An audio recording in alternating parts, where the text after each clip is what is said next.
Karnataka CM Siddaramaiah पर जमीन घोटाले का चलेगा केस। हाईकोर्ट ने गवर्नर के आदेश को बरकरार रखा। सिद्धारमैया की याचिका खारिज। जम्मू कश्मीर में दूसरे चरण का मतदान जारी। 6 जिलों की 26 सीटों पर वोटिंग। उमर अब्दुल्ला 2 सीटों से मैदान में। भाजपा बोली एनसी की सरकार में डर का माहौल था। राहुल गांधी और रक्षा मंत्री राजनाथ सिंह का आज जम्मू कश्मीर दौरा। जम्मू कश्मीर में आज करेंगे चुनावी रैलियां, जनसभा को करेंगे संबोधित। बसपा सुप्रीमो मायावती का आज हरियाणा में चुनाव प्रचार। जिंद जिले की उच्च अनाज मंडी मैदान में जनसभा। हरियाणा चुनाव में रेलो पार्टी से बसपा का गठबंधन। तिरुपति लड्डू विवाद में हाईकोर्ट में सुनवाई आज। जांच के लिए कमेटी बनाने की मांग। चंद्रबाबू का आरोप, वाईएसआर कांग्रेस सरकार में प्रसाद में पशु चर्बी मिलाई। बदलापुर एनकाउंटर मामले में पिता पहुंचे हाईकोर्ट। पिता ने एसआईटी की मांग की। परिवार का आरोप, कस्टडी में पीटा गया। आप देख रहे हैं के न्यूज, खबरों का सारथी। नमस्कार, आप देख रहे हैं के न्यूज इंडिया और देश की बात में सबसे पहले बात करेंगे गुजरात के हिम्मतनगर में बड़ा हादसा हुआ है। तेज रफ्तार कार की ट्रेलर से टक्कर। बड़ी जानकारी आपको बता रहे हैं, जहां गुजरात के साबरकांठा में हादसे में 7 लोगों की मौत हो गई है और 1 लोग घायल हैं और कार को काटकर शवों को बाहर निकाला गया। बड़ी जानकारी आपको बता रहे हैं, जहां साबरकांठा में भीषण सड़क हादसा।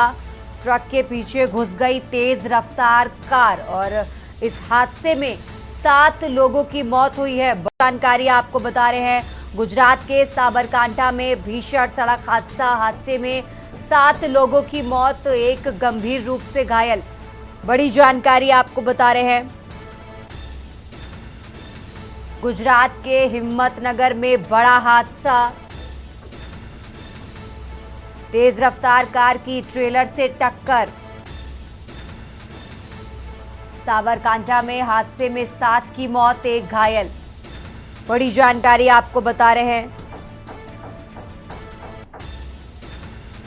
इस घटना में 7 लोगों की मौत हो गई और 1 शख्स के घायल होने की जानकारी है।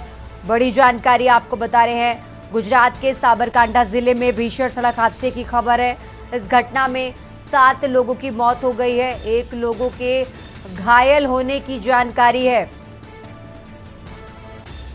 कार को काटकर शवों को बाहर निकाला गया। बड़ी जानकारी आपको बता रहे हैं, गुजरात के हिम्मतनगर में बड़ा हादसा।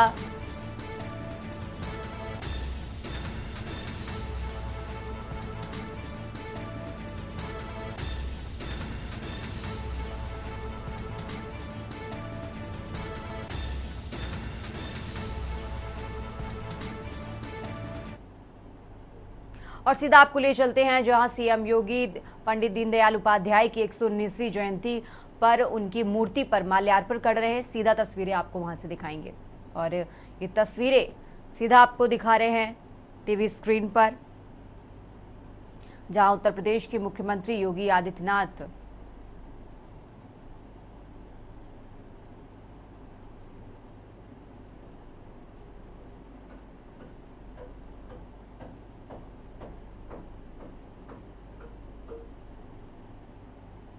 और ये तस्वीरें आपको दिखा रहे हैं सीएम योगी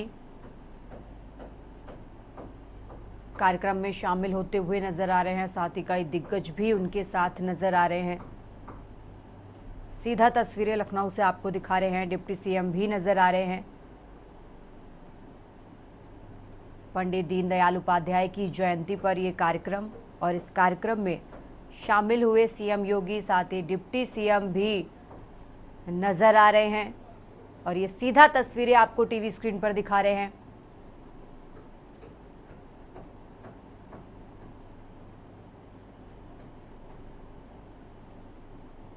और ये सीधा तस्वीरें टीवी स्क्रीन पर, जहां कार्यक्रम में शामिल हुए सीएम योगी पंडित दीनदयाल उपाध्याय की जयंती पर यह कार्यक्रम और इसी कार्यक्रम में सीएम योगी ने शिरकत की। साथ ही डिप्टी सीएम ब्रजेश पाठक भी मौजूद हैं और ये तस्वीरें आपके टीवी स्क्रीन पर।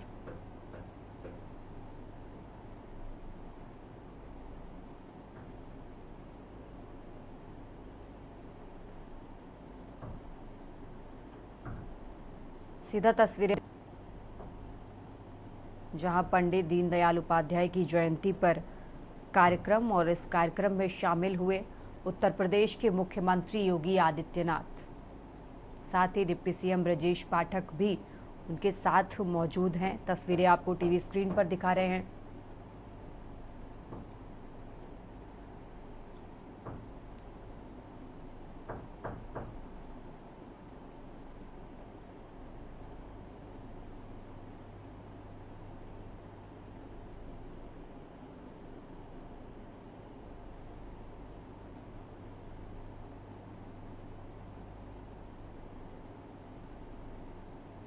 सीधा तस्वीरें आपके टीवी स्क्रीन पर।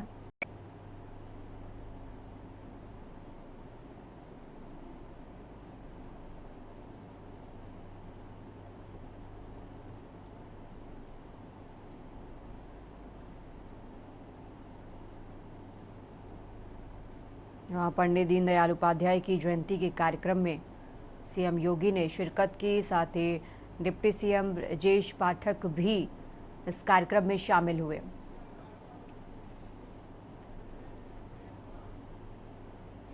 फिलहाल यहां रुकेंगे एक छोटे से ब्रेक के लिए। आप देख रहे हैं के न्यूज, खबरों का सारथी। ब्रेक के बाद एक बार फिर से हाजिर हैं। रुक करते हैं खबरों का। राजधानी दिल्ली से बड़ी आपको जानकारी बता रहे हैं, जहां जम्मू कश्मीर विधानसभा चुनाव में आज दूसरे चरण के लिए मतदान होना है और जम्मू कश्मीर में विधानसभा चुनाव के लिए दूसरे चरण की जो वोटिंग है वो सुबह 7 बजे से शुरू हो चुकी है। शाम 6 बजे तक मतदाता मतदान करेंगे, अपने मताधिकार का प्रयोग करेंगे। बड़ी जानकारी आपको बता रहे हैं, जम्मू और श्रीनगर की 26 विधानसभा क्षेत्रों में मतदान सुबह 7 बजे से लगातार जारी है। बड़ी जानकारी आपको बता रहे हैं, 6 जिलों की 26 सीटों पर आज दूसरे चरण में मतदान हो रहा है। सुबह 7 बजे से वोटिंग की प्रक्रिया शुरू हो चुकी है। शाम 6 बजे तक ये प्रक्रिया चलेगी। बड़ी जानकारी आपको बता रहे हैं, जम्मू और कश्मीर की 26 विधानसभा सीटों पर आज मतदान हो रहा है। सुबह 7 बजे से वोटिंग की प्रक्रिया शुरू हो चुकी है। आज करीब 2.5 मिलियन मतदाता 239 उम्मीदवारों के भाग्य का फैसला करेंगे। बड़ी जानकारी, 6 जिलों की 26 सीटों पर आज वोटिंग हो रही है।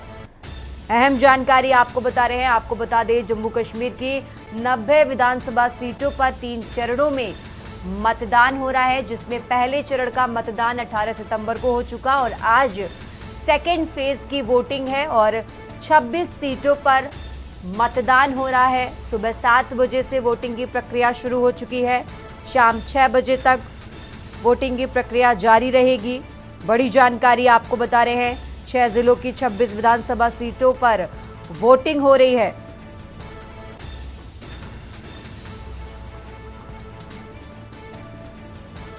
बड़ी जानकारी आपको बता रहे हैं, आज मतदाता 239 उम्मीदवारों की किस्मत का फैसला करेंगे।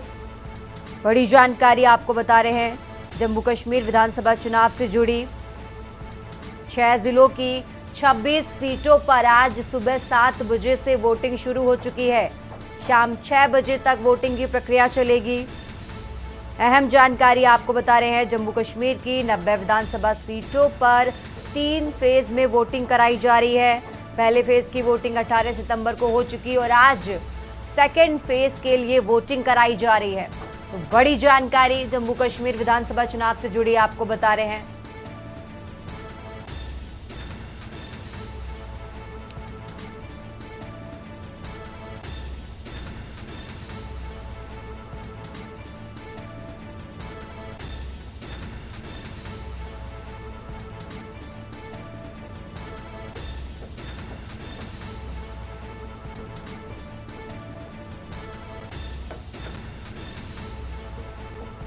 ज्यादा जानकारी के लिए हमारे साथ अखिलेश जी जुड़ गए हैं। अखिलेश जी, आज जम्मू कश्मीर में सेकंड फेज के लिए वोटिंग हो रही है और साथ ही आज राहुल गांधी भी और राजनाथ सिंह भी वहां पर चुनावी रैली को संबोधित करते नजर आएंगे। तो 2 अलग अलग पार्टियों के नेता आज जम्मू कश्मीर में मौजूद रहेंगे। क्या कुछ माहौल नजर आ रहा है जम्मू कश्मीर में? जम्मू कश्मीर के विधानसभा चुनाव को लेकर सभी राजनीतिक दलों की ताबड़तोड़ रैलियां चल रही हैं। Bharatiya Janata party, Congress, national conference, TDP, Mehbooba Mufti की पार्टी के विपक्ष। तो अब अगर राहुल गांधी का देखा जाए तो राहुल गांधी आज उन प्रोफेशनल से बात कर रहे हैं जो जम्मू कश्मीर के विकास में, जम्मू कश्मीर के रोजगार में, जम्मू कश्मीर के यूथ को प्रभावित करते हैं। ऐसे प्रोफेशनल से आज राहुल गांधी बातचीत करेंगे, चर्चा करेंगे। उस दौरान राहुल गांधी ये जानने की कोशिश करेंगे उन प्रोफेशनल से कि जम्मू कश्मीर के विकास के लिए और जम्मू कश्मीर के युवाओं को रोजगार, इंडस्ट्री, क्या ऐसी चीजें यहाँ पर आगे प्लान की जा सकती हैं जब कांग्रेस की सरकार आएगी, जिससे यहाँ के युवाओं को और जम्मू कश्मीर की जनता को उसका लाभ मिल सकेगा। वहीं अगर देखा जाए तो आज जम्मू कश्मीर में 26 सीटों पर मतदान चल रहा है और ये सभी 26 विधानसभा सीटें कुछ जम्मू क्षेत्र के हैं, कुछ श्रीनगर क्षेत्र, यानी जम्मू संभागीय क्षेत्र और श्रीनगर संभागीय क्षेत्र के 6 जिलों की 26 सीटों पर आज चुनावी प्रचार और चुनावी मतदान चल रहा है। इसके साथ ही साथ अगर देखा जाए तो राजनाथ सिंह, भारतीय जनता पार्टी के स्टार प्रचारक और रक्षा मंत्री आज जम्मू कश्मीर में चुनावी रैली करेंगे।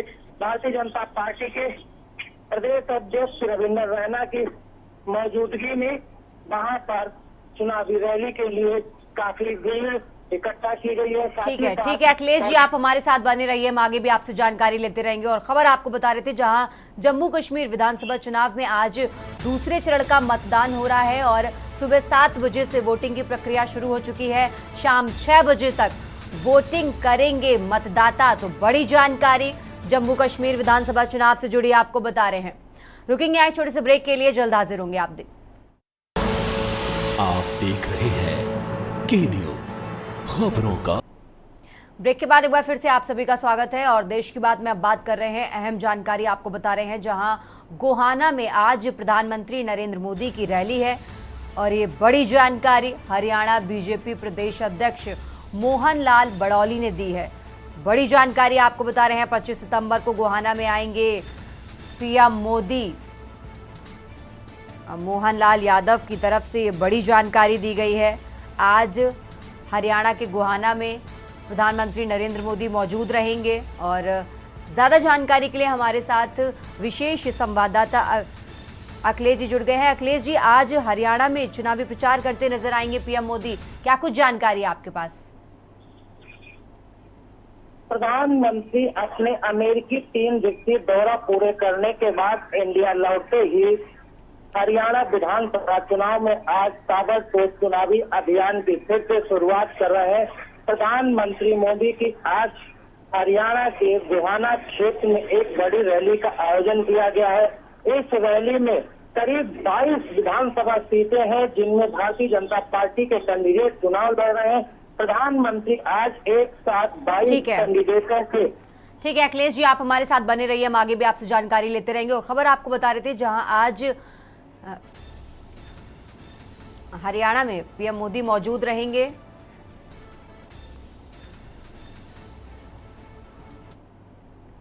और चलिए सीधा आपको लिए चलते हैं जहां पंडित दीनदयाल उपाध्याय की जयंती पर सीएम योगी पहुंचे हैं। वो क्या कुछ कह रहे हैं, सुनिए। अंत्योदय के प्रणेता, जिनकी दृष्टि और जिनके विजन के कारण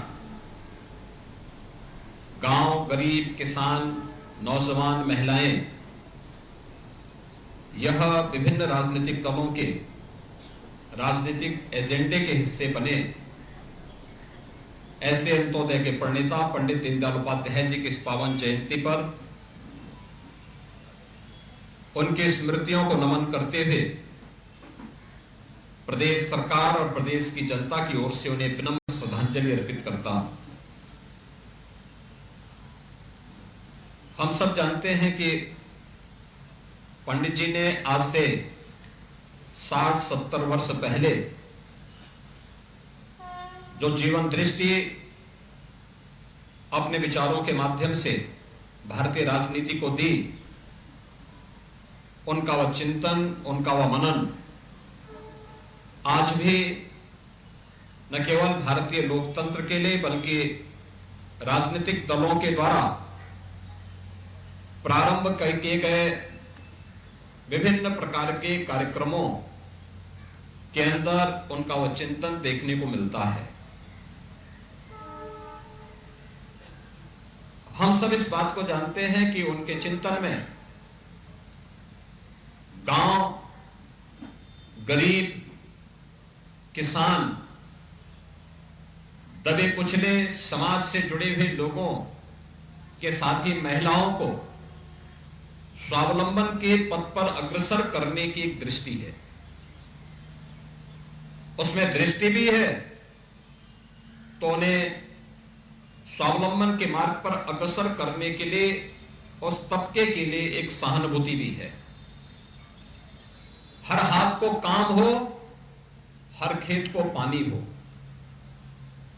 आर्थिक प्रगति का पैमाना ऊंचे पायदान पर चढ़े हुए व्यक्ति से नहीं बल्कि सबसे नीचे पायदान पर खड़े हुए व्यक्ति के माध्यम से की जानी चाहिए। यह जो एक दृष्टि पंडित दीनदयाल उपाध्याय जी ने आज से 70 वर्ष पहले भारतीय राजनीति को दी थी, वह आज भी प्रासंगिक बनी हुई है। उसी का परिणाम है कि आज देश के अंदर 80 करोड़ लोग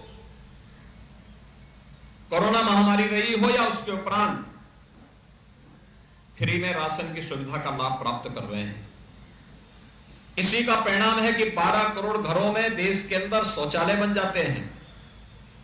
इसी का परिणाम है 10 करोड़ घरों में उज्ज्वला योजना का फ्री में सिलेंडर उपलब्ध हो जाता है। इसी का परिणाम है 4 करोड़ गरीबों को मकान मिल जाते हैं। इसी का परिणाम है 12 करोड़ किसानों को प्रधानमंत्री किसान सम्मान निधि का लाभ प्राप्त होता है। यह जो दृष्टि है, यह समाज को समग्र रूप से विकास के पथ पर अग्रसर करने, सामाजिक विकास के माध्यम से सांस्कृतिक उत्थान और राष्ट्र के समग्र विकास की रूपरेखा को आगे बढ़ाने का है। और आज प्रधानमंत्री मोदी जी के नेतृत्व में उस विजन को जमीनी धरातल पर पिछले 10 वर्ष के अंदर उतार करके एक नए भारत का दर्शन हम सब कर रहे हैं। एक और जहां पंडित दीनदयाल उपाध्याय जी की इस पावन जयंती के अवसर पर हम सब उनका स्मरण कर रहे हैं, वहीं दूसरी ओर भारतीय जनता पार्टी आज जो दुनिया के अंदर सबसे बड़े राजनीतिक दल के रूप में कार्य कर रहा है, पंडित जी की इस पावन जयंती को भारतीय जनता पार्टी ने अपनी सदस्यता महाअभियान की तिथि के रूप में मनाने का निर्णय लिया है। और मैं धन्यवाद दूंगा महानगर लखनऊ की टीम को, जिन्होंने लखनऊ के हर बूथ पर 100 सदस्य बनाने के एक बड़े अभियान को अपने हाथों में लिया है। आप सब इस बात को जानते हैं, प्रधानमंत्री मोदी जी हमेशा इस बात को कहते हैं कि चुनाव जिले में नहीं, संसदीय क्षेत्र के स्तर पर या विधानसभा के स्तर पर नहीं लड़ा जाता है। वास्तव में चुनाव का जो कुरुक्षेत्र होता है वह बूथ होता है। बूथ जीता तो चुनाव जीता। बूथ अगर आपका मजबूत है तो चुनाव आपके पक्ष में है। और आज उस बुनियादी बात को ध्यान में रख करके भारतीय जनता पार्टी दुनिया के सबसे बड़े राजनीतिक दल के रूप में स्थापित हुई है।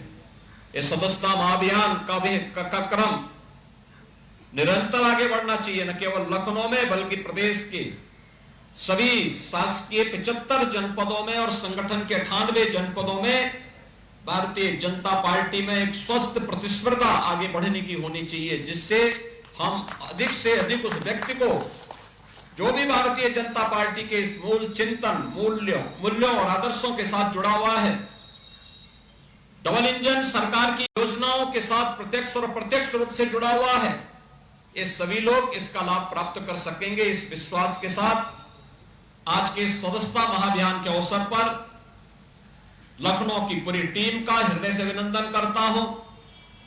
जिन लोगों ने आज यहां सदस्यता प्राप्त की है, उन सबको भी मैं हृदय से उनका अभिनंदन करता हूं, बधाई देता हूं और विश्वास व्यक्त करता हूं कि अगर हम में से हर व्यक्ति तय करे कि हमें अपने टारगेट के अनुसार लक्ष्य को प्राप्त करना ही है, तो वह निश्चित ही भारतीय जनता पार्टी ने प्रदेश के लिए, देश के लिए, प्रत्येक बूथ के लिए जो लक्ष्य निर्धारित किया है उसको प्राप्त करने में किसी प्रकार की कोई कठिनाई नहीं होगी।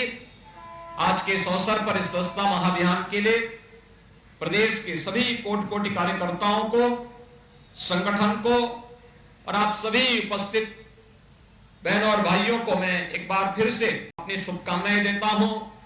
पंडित दीनदयाल उपाध्याय जी की इस पावन जयंती के अवसर पर उनकी स्मृतियों को नमन करते हुए विनम्र श्रद्धांजलि अर्पित करता हूं।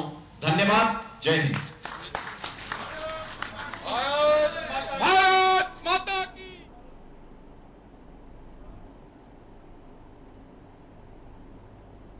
तो पंडित दीनदयाल उपाध्याय की जयंती के कार्यक्रम में सीएम योगी शामिल हुए। इस दौरान उन्होंने अपनी ही सरकार के विकास कार्यों को भी गिनाया। बढ़ते आगे खबरों में, लेकिन उससे पहले यहां रुकेंगे एक छोटे से ब्रेक के लिए। आप देख रहे हैं के न्यूज, खबरों का सारथी। परमात्मा और प्रकृति की असीम अनुकंपा की भूमि उत्तर प्रदेश देश में है विशेष। असीमित संभावनाओं वाले उत्तर प्रदेश के 25 करोड़ नागरिकों के विकास को डबल इंजन सरकार ने दी है नई रफ्तार। सुरक्षा, शिक्षा, चिकित्सा और स्वावलंबन की विभिन्न योजनाओं के क्रियान्वयन से उत्तर प्रदेश बना है देश में नंबर 1।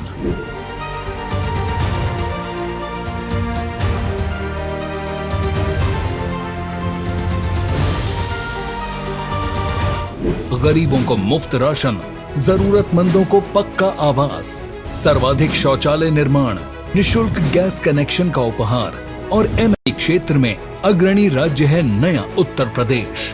देश में सर्वाधिक पीएम किसान सम्मान निधि मिलने से अन्नदाताओं के चेहरे पर है मुस्कान।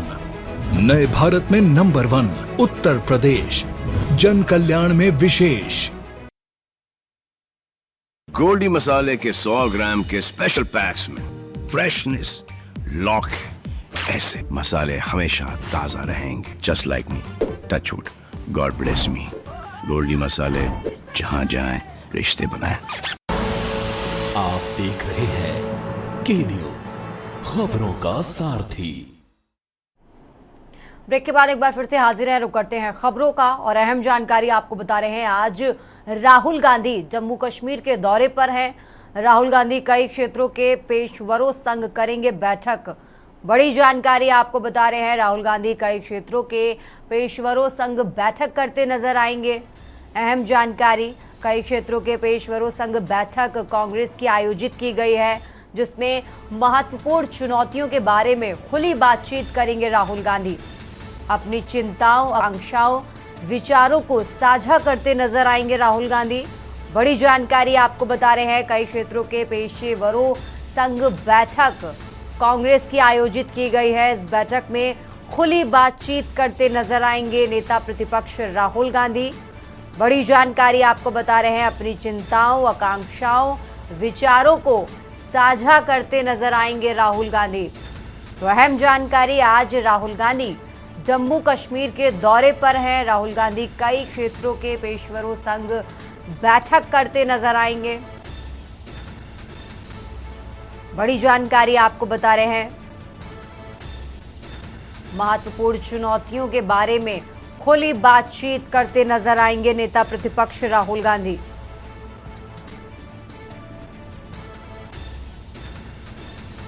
ज्यादा जानकारी के लिए हमारे साथ अखिलेश जी जुड़ गए हैं। अखिलेश जी, आज राहुल गांधी जम्मू कश्मीर के दौरे पर हैं और कहा जा रहा है कि आज उनकी जो बैठक है उसमें वो खुली बातचीत करते नजर आएंगे। क्या लगता है, क्या कुछ राहुल गांधी कहने वाले हैं इस बैठक के दौरान? अखिलेश जी। राहुल गांधी आज जम्मू कश्मीर के विधानसभा चुनाव के प्रचार में उतर रहे हैं, लेकिन राहुल गांधी आज जो चुनाव प्रचार का जरिया उन्होंने अपनाया है वो चुनावी रैली नहीं, चुनावी जनसभा नहीं, चुनावी बैठक नहीं। राहुल गांधी आज चुनाव के मद्देनजर जम्मू में प्रोफेशनल्स से बात करेंगे। वो आईटी प्रोफेशनल्स हो सकते हैं, वो सॉफ्टवेयर प्रोफेशनल्स हो सकते हैं, एजुकेशन प्रोफेशनल्स हो सकते हैं, इंडस्ट्री से जुड़े हुए प्रोफेशनल्स हो सकते हैं, राहुल गांधी आज इन्हीं प्रोफेशनल्स के साथ खुली बैठक करेंगे, खुली मंच पर एक दूसरे से चर्चा करेंगे। राहुल गांधी की जो प्रोफेशनल्स के साथ बैठक होगी, इस बैठक में राहुल गांधी के तरफ से ये जानने की कोशिश की जाएगी कि जम्मू और कश्मीर में प्रोफेशनल्स की क्या सोच है, प्रोफेशनल्स जम्मू कश्मीर के बारे में क्या सोचते हैं, प्रोफेशनल्स जम्मू कश्मीर में रोजगार कैसे पैदा करने के लिए उनके पास विचार है जी। इंडस्ट्री को बढ़ावा देने के लिए, संस्कृति को बढ़ावा देने के, IT इंडस्ट्री खड़ी करने के लिए, इस तरह के तमाम चीजों को लेकर राहुल गांधी उन प्रोफेशनल से बात करेंगे जिनको जम्मू कश्मीर के बारे में हर चीज, विकास से लेकर रोजगार पैदा करने के बारे में अच्छी जानकारी है। इन चीजों को लेकर राहुल गांधी की बड़ी चुनावी चर्चा होगी और ये चर्चा जम्मू कश्मीर के विधानसभा चुनाव में दूरगामी परिणाम खासकर युवाओं के लिए साबित हो सकती है। ठीक है, ठीक है अखिलेश जी, बहुत बहुत शुक्रिया आपका तमाम जानकारी हमारे दर्शकों तक पहुंचाने के लिए। अब आगे भी बने रहिए, हम आगे भी आपसे जानकारी लेते रहेंगे। और खबर आपको बता रहे थे, जहां आज जम्मू कश्मीर के दौरे पर नेता प्रतिपक्ष राहुल गांधी है, कई क्षेत्रों के पेशेवरों संग वो बातचीत करेंगे। बढ़ते आगे खबरों में एक और अहम जानकारी आपको बताते हैं, जहां बीएसपी सुप्रीमो मायावती आज हरियाणा के दौरे पर हैं। आज हरियाणा में चुनाव प्रचार करती नजर आएंगी मायावती। बड़ी जानकारी आपको बता रहे हैं, मायावती गठबंधन प्रत्याशियों के पक्ष में रैली करेंगी।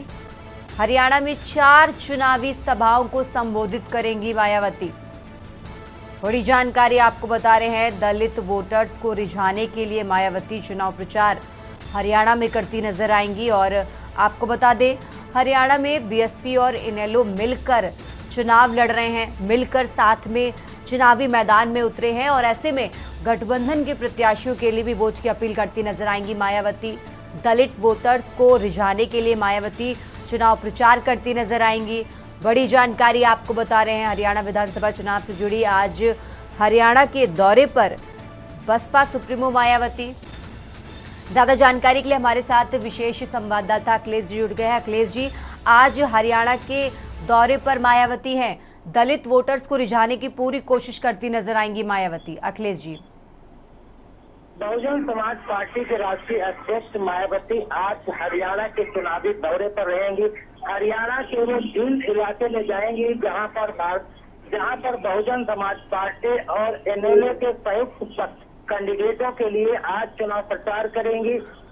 एनएलए के कैंडिडेट और बहुजन समाज पार्टी के कैंडिडेट के संयुक्त साझा कार्यक्रम में आज एनएलए परिवार के तरफ से भी लोग मौजूद रहेंगे और मायावती की मंच पर दलित वोटर्स को खासकर आज उनका फोकस होगा कि हरियाणा के विधानसभा चुनाव में दलित मतदाताओं के अच्छी खासी संख्या है कि 21% वोटों का प्रतिशत हरियाणा में दलित क्षेत्र का आता है। तो मायावती का फोकस इन्हीं 21% वोटों पर है कि किस तरह से बहुजन समाज पार्टी और एनएलए के गठबंधन प्रत्याशियों के समर्थन में दलित समुदाय को एक तरफा आकर्षित करने के लिए उनसे अपील करेंगे कि बहुजन समाज पार्टी और एनएलए के संयुक्त प्रत्याशियों को जिताने का काम करें। और ये देखना होगा कि मायावती जिस तरह से अब दलित वोटर्स बहुजन समाज पार्टी से चिटक रहा है, तो हरियाणा में उनके साथ कितना खड़ा नजर आएगा ये देखना होगा।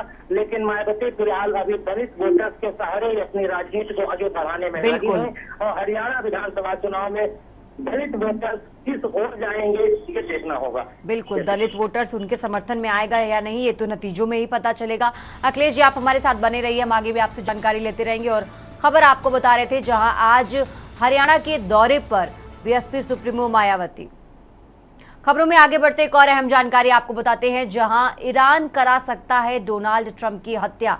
ये बड़ा दावा यूनाइटेड स्टेट खुफिया एजेंसी ने किया है। बड़ी जानकारी आपको बता रहे हैं, यूनाइटेड स्टेट खुफिया एजेंसी ने किया बड़ा दावा और कहा कि ईरान करा सकता है डोनाल्ड ट्रंप की हत्या। एजेंसी ने डोनाल्ड ट्रंप को दी चेतावनी। बड़ी जानकारी आपको बता रहे हैं, एजेंसी का इनपुट, ईरान से करवाई जा सकती है हत्या। बड़ी जानकारी आपको बता रहे हैं, यूनाइटेड स्टेट खुफिया एजेंसी की तरफ से बड़ा दावा किया गया है। ज्यादा जानकारी के लिए हमारे साथ अखिलेश जी जुड़ गए हैं। अखिलेश जी, खुफिया एजेंसी की तरफ से बड़ा दावा किया गया है और कहा गया है कि डोनाल्ड ट्रंप की हत्या ईरान करा सकता है। इसको कैसे देख रहे हैं आप, क्या जानकारी आपके पास अखिलेश जी?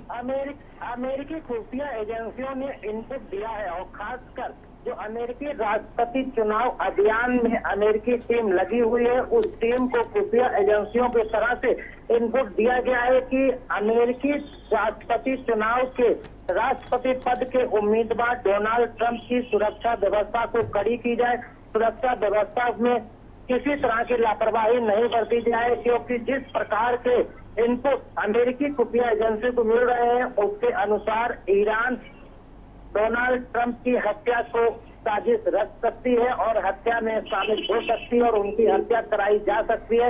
इस तरह के इनपुट मिलने के बाद अमेरिकी राष्ट्रपति चुनाव अभियान की टीम ने सुरक्षा व्यवस्था को चाक चौबंद कर दिया। साथ ही डोनाल्ड ट्रंप अमेरिकी राष्ट्रपति चुनाव के प्रत्याशी हैं, उनको भी अलर्ट कर दिया गया है और अमेरिकी चुनाव राष्ट्रपति कैंडिडेट डोनाल्ड ट्रंप की तरफ से भी खुफिया एजेंसी को ईमेल करके और सरकार को ईमेल करके सुरक्षा और कड़ी करने के साथ ही साथ ये कहा है कि उनकी सुरक्षा में किसी तरह की लापरवाही नहीं की जाए, क्योंकि अमेरिका में अशांति फैलाने की, अमेरिका में माहौल खराब करने की और जो चुनाव चल रहा है उसमें गड़बड़ी पैदा करने की आशंका के चलते इस तरह के ईरान की तरफ से ये इनपुट मिले हैं। तो इन पर अमेरिकी एजेंसियां गौर करें और चुनावी व्यवस्था को कड़ी माहौल में आयोजित कराने के लिए सुरक्षा व्यवस्था को बढ़ाई जाए। तो इस तरह से देख सकते हैं कि ईरान या और कह सकते हैं दूसरे ऐसे मुस्लिम देश हैं जिनके खिलाफ पहले अपने कार्यकाल में डोनाल्ड अखिलेश जी आप हमारे साथ बने रहिए, हम आगे भी आपसे जानकारी लेते रहेंगे।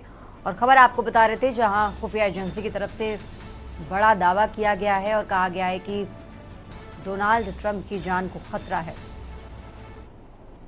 बढ़ते आगे खबरों में और अहम जानकारी आपको बता रहे हैं जहां मुंबई एक्सप्रेसवे पर 6 से 7 राउंड फायरिंग, बड़ी जानकारी आपको बता रहे हैं।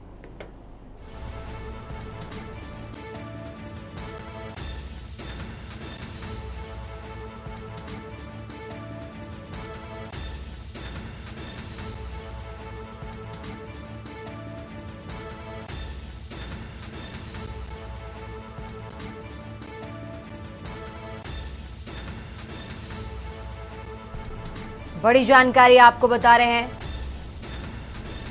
फिरोजपुर छिरका से गौ तस्कर कार छोड़कर भागे, गाड़ी में ठूस ठूस कर भरे हुए गौवंश मिले हैं। गौवंशों में एक की गाड़ी में हो चुकी थी मौत, बड़ी जानकारी आपको बता रहे हैं।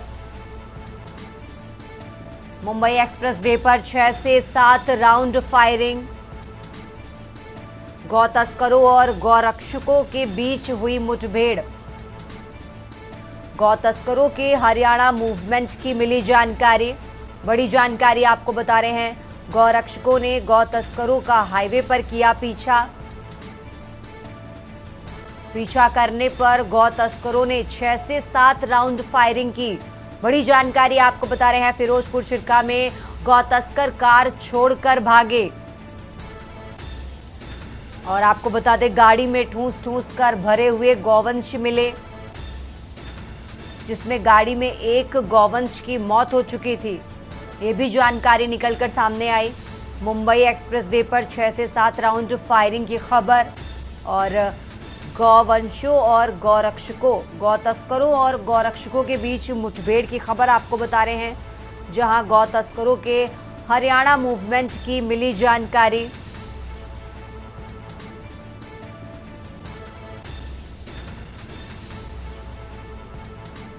पीछा करने पर गौ तस्करों ने 6 से 7 राउंड फायरिंग की।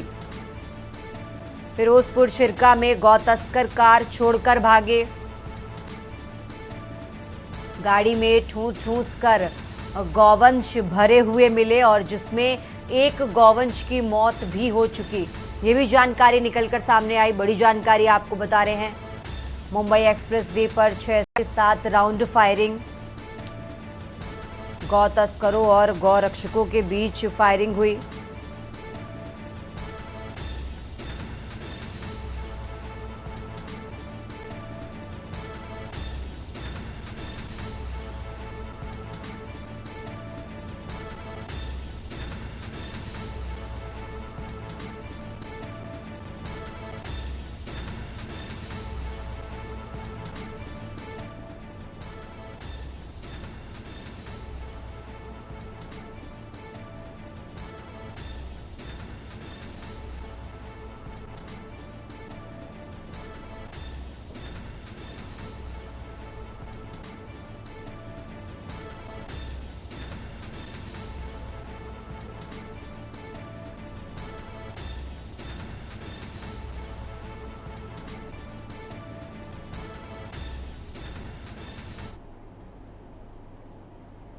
देश की बात में यहाँ रुकेंगे एक छोटे से ब्रेक के लिए, जल्द हाजिर होंगे।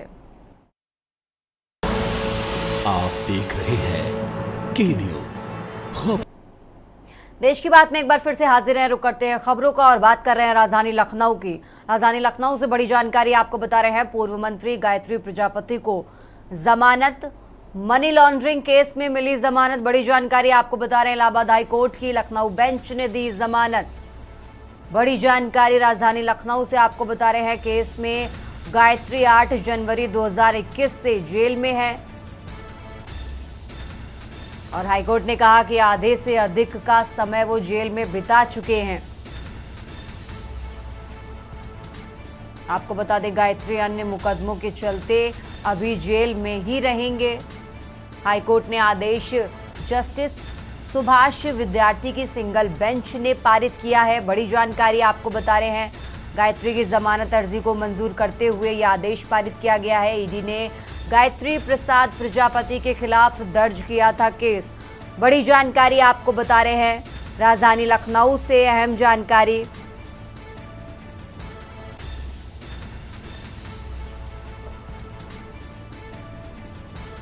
ईडी ने गायत्री प्रसाद प्रजापति के खिलाफ दर्ज किया था केस। पूर्व मंत्री गायत्री प्रजापति को जमानत। बड़ी जानकारी, मनी लॉन्ड्रिंग केस में मिली जमानत। इलाहाबाद हाईकोर्ट की लखनऊ बेंच ने दी जमानत। केस में गायत्री 8 जनवरी 2021 से जेल में है। हाईकोर्ट की तरफ से कहा गया। हाईकोर्ट ने यह भी कहा कि आधे से ज्यादा का समय वो जेल में बिता चुके हैं। गायत्री अन्य मुकदमों के चलते अभी जेल में ही रहेंगे। हाईकोर्ट ने आदेश जस्टिस की सिंगल बेंच ने पारित किया। गायत्री की जमानत अर्जी को मंजूर करते हुए यह आदेश पारित किया गया है। बड़ी जानकारी आपको बता रहे हैं। और अभी फिलहाल गायत्री अन्य मुकदमों के चलते जेल में ही रहेंगे।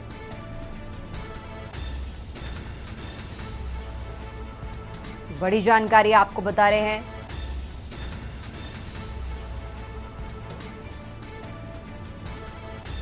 ईडी ने गायत्री प्रसाद प्रजापति के खिलाफ दर्ज किया था केस और ईडी के मामले में उन्हें हाईकोर्ट की तरफ से जमानत मिल गई है, लेकिन अन्य मुकदमों के चलते अभी वो फिलहाल जेल में ही रहेंगे। बड़ी जानकारी आपको बता रहे हैं। ज्यादा जानकारी के लिए हमारे साथ शिवा शर्मा जुड़ गए हैं। शिवा, मनी लॉन्ड्रिंग केस में गायत्री प्रजापति को जमानत मिल गई है, लेकिन जानकारी ये भी है कि अन्य मुकदमों के चलते अभी फिलहाल वो जेल में ही रहेंगे। हाईकोर्ट की तरफ से क्या कुछ बातें कही गई इस पूरे मामले को लेकर? शिवा,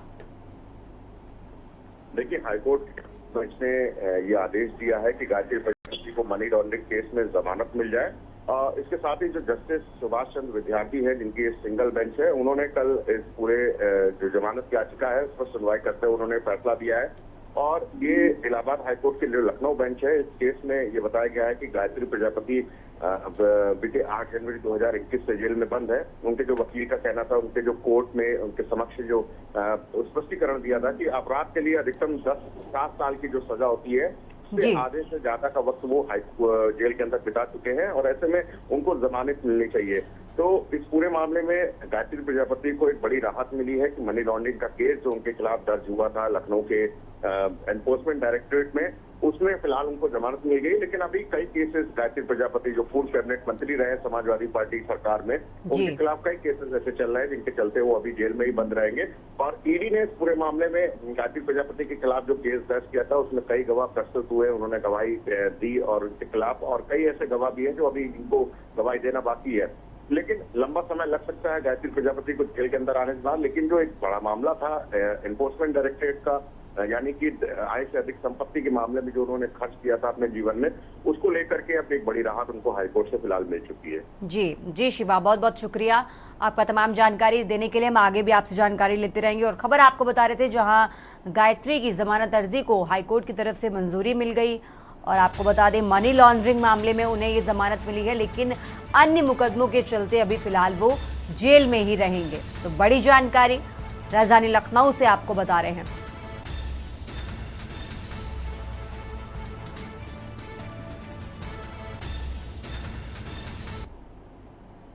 रुक करते हैं अगली खबर का। राजधानी लखनऊ से एक और अहम जानकारी आपको बता रहे हैं, जहां सपा पूर्व विधायक आरिफ अनवर पर ईडी की कार्रवाई।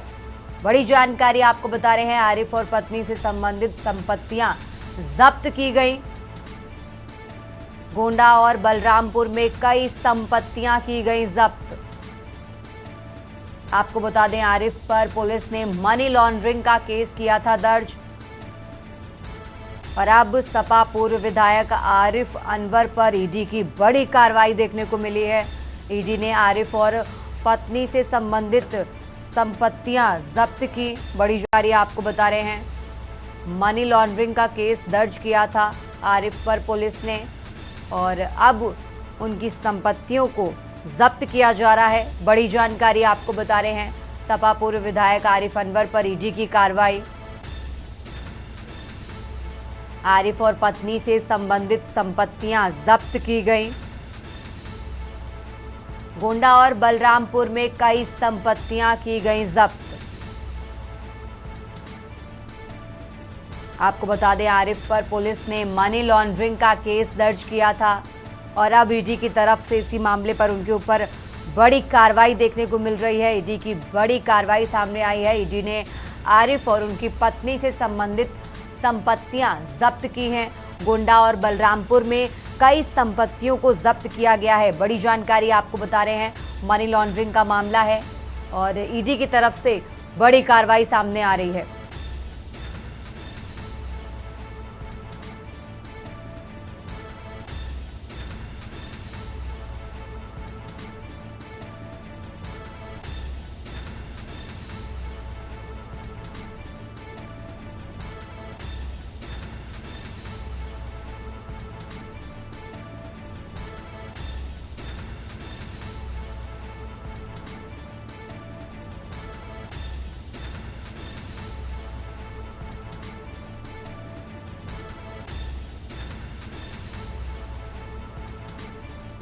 बड़ी जानकारी आपको बता रहे हैं,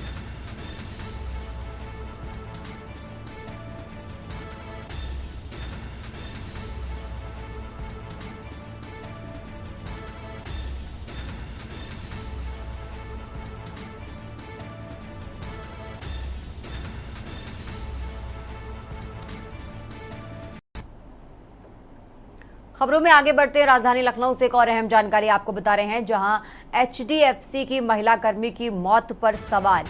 अखिलेश यादव ने सोशल मीडिया प्लेटफॉर्म एक्स पर लिखा, अर्थव्यवस्था का दबाव, सरकार विभाग व कंपनियों को गंभीरता से लेने की सलाह दी। बड़ी जानकारी आपको बता रहे हैं, आंकड़े नहीं व्यक्तियों की मन स्थिति होती है विकास का पैमाना। ये बड़ी बातें अखिलेश यादव की तरफ से एक्स हैंडल पर लिखी गई हैं। बड़ी जानकारी आपको बता रहे हैं, सरकार विभाग व कंपनियों को गंभीरता से लेने की सलाह देते नजर आए हैं सपा सुप्रीमो।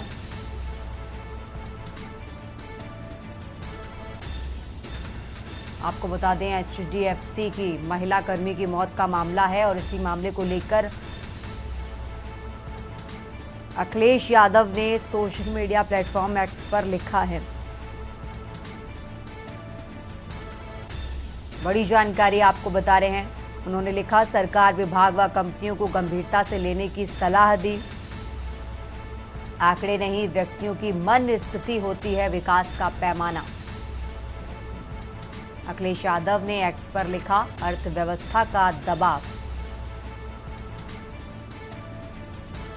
बड़ी जानकारी आपको बता रहे हैं,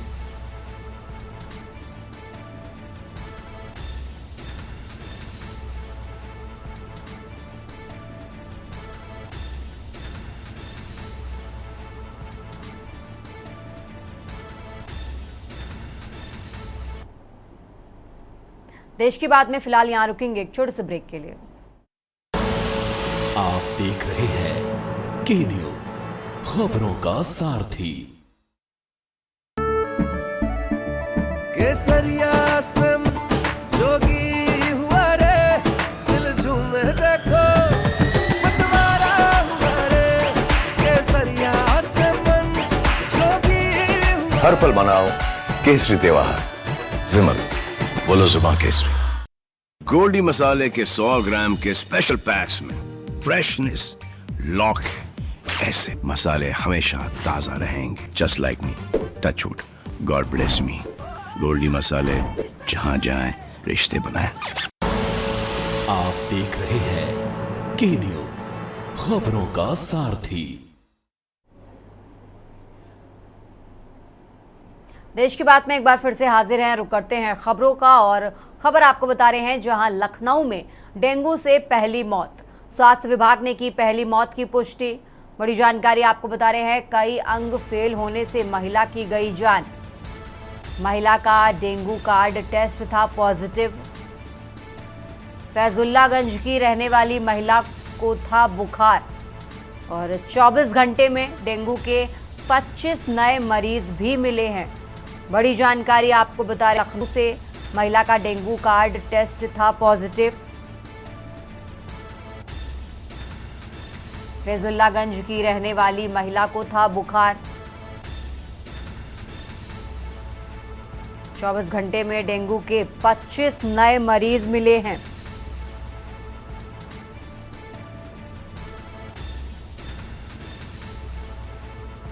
लखनऊ में डेंगू से पहली मौत।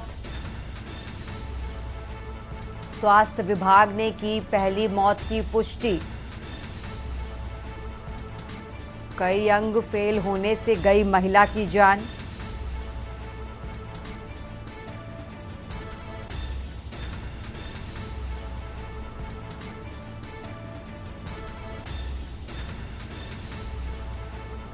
बड़ी जानकारी आपको बता रहे हैं।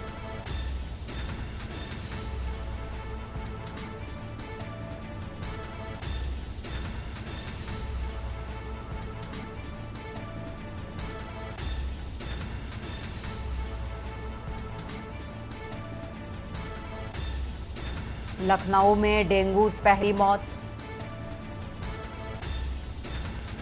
स्वास्थ्य विभाग ने की पहली मौत की पुष्टि।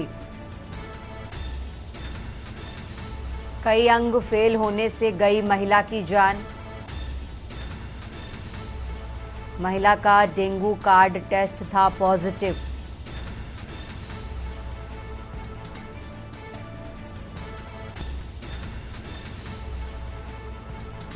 फैजुल्लागंज की रहने वाली महिला को था बुखार और 24 घंटे में डेंगू के 25 नए मरीज भी मिले। आपको बता दें, लखनऊ में इस साल अब तक 309 डेंगू के मरीज मिले हैं।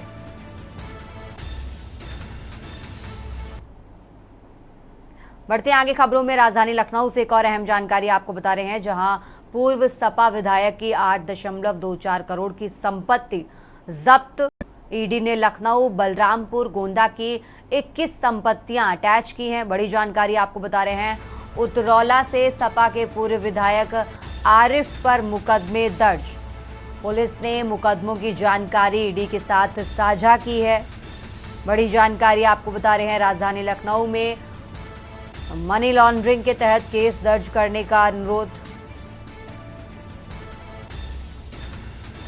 पुलिस ने मुकदमों की जानकारी ईडी के साथ की है साझा। मनी लॉन्ड्रिंग के तहत केस दर्ज करने का अनुरोध। जांच में पूर्व विधायक पर अवैध अतिक्रमण का मामला। आरिफ पर जमीन हड़पने का मामला आया सामने।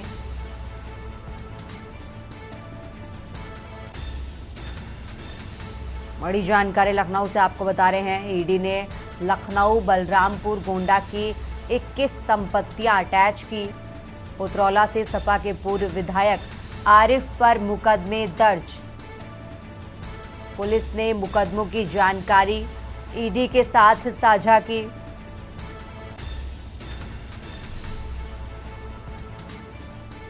बड़ी जानकारी राजधानी लखनऊ से आपको बता रहे हैं।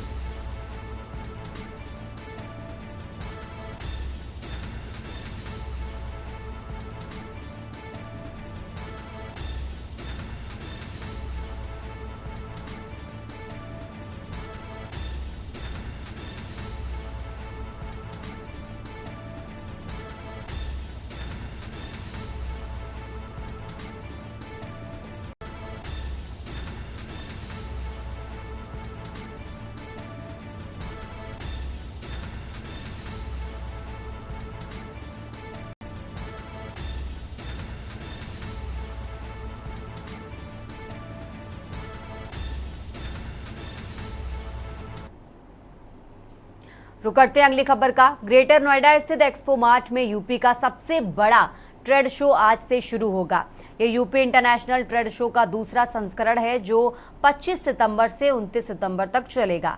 ट्रेड शो का उद्घाटन मुख्यमंत्री योगी आदित्यनाथ की मौजूदगी में देश के उपराष्ट्रपति जगदीप धनखड़ करेंगे। ट्रेड शो में 80 से ज्यादा देश भाग ले रहे हैं। इस ट्रेड शो में भारत के साथ वियतनाम साझेदार देश के रूप में भाग लेगा। एक्सपो मार्ट में UPITS 2024 की तैयारियां लगभग पूरी हो चुकी हैं। नोएडा डीएम मनीष वर्मा के मुताबिक पिछले संस्करण की तुलना में ये संस्करण बड़ा होने वाला है। पहुंच, व्यवसाय और संभावनाओं के मामले में इसकी बड़ी आकांक्षाएं हैं। बाजार के लगभग 1.5 लाख से ज्यादा लोगों ने ऑनलाइन रजिस्ट्रेशन भी कर रखा है। मेले में भाग लेने के लिए बहुत सारे एग्जीबिटर अलग अलग जगहों से आ रहे हैं। इसके साथ ही ट्रेड शो में बहुत सारे विभागों के यहाँ पर स्टॉल लगेंगे। बहुत सारे कल्चरल प्रोग्राम्स भी प्लान किए गए हैं। यमुना एक्सप्रेसवे क्षेत्र, greater Noida, UP electronics hub, शिक्षा, विभिन्न योजनाओं के लिए ऋण उपलब्धता, बीमा उपलब्धता, अर्बन डेवलपमेंट, स्वच्छता परियोजनाओं, GI टैग उत्पादों, कौशल विकास, पर्यटन, जेवर एयरपोर्ट, नमामि गंगे, जल संसाधन, ऊर्जा, स्वच्छ ऊर्जा, एक्सप्रेसवे क्षेत्र, रक्षा क्षेत्र, इको टूरिज्म, ODOP उत्पाद, MSMI, ग्रामीण रोजगार, खाद्य क्षेत्र, स्वास्थ्य क्षेत्र, चिकित्सा क्षेत्र, क्षेत्रीय बागवानी, खाद्य प्रसंस्करण, एग्री सेक्टर, मंडी क्षेत्र, डेयरी विकास, पशुधन विभाग, मत्स्य उत्पादन क्षेत्र, चीनी एवं गन्ना विकास, एक्सपोर्ट एक्सीलेंस टाउन, हैंडलूम व टेक्सटाइल, खादी व ग्रामोद्योग क्षेत्र, रियल एस्टेट, निर्माण इकाइयों की स्थापना, EV सेक्टर आदि क्षेत्रों में निवेश के अवसरों को प्रदर्शित किया गया।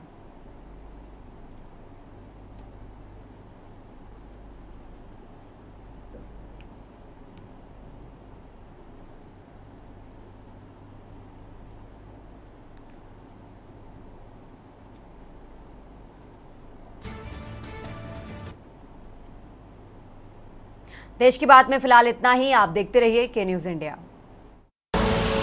आप देख रहे हैं के न्यूज, खबरों का सार।